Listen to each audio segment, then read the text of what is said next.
তোমাদেরকে এখন আমি 5টা প্রশ্ন করব, সবাই প্রশ্নের উত্তর দেওয়ার জন্য রেডি?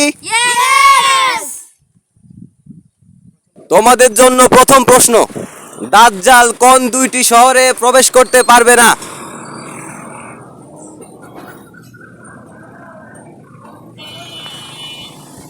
মক্কা ও মদিনা। আলহামদুলিল্লাহ, উত্তরটি সঠিক হয়েছে।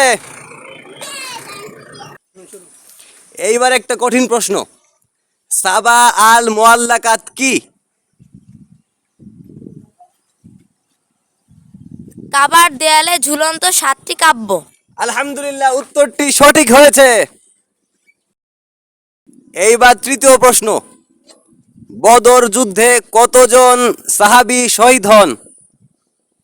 তুমি না, তুমি পারবা? তুমি 14 জন। আলহামদুলিল্লাহ, উত্তরটি সঠিক হয়েছে। এইবার চতুর্থ প্রশ্ন, রুহুল কুদ্দুস বলা হয় কোন ফেরেশতাকে? তুমি তুমি হযরত জিবরাইল আলাইহিস সালাম। আলহামদুলিল্লাহ, মাশাআল্লাহ, উত্তরটি সঠিক। এইবার পঞ্চম প্রশ্ন, ইমাম মাহদী কাদেরকে নেতৃত্ব দিবেন? মুসলমানদের। আলহামদুলিল্লাহ, উত্তরটি সঠিক হয়েছে। এইবার ষষ্ঠ প্রশ্ন, দাজ্জালের কোন চোখটি কানা হবে? ডান চোখ। আলহামদুলিল্লাহ, মারহাবা, মাশাআল্লাহ, উত্তরটি সঠিক হয়েছে।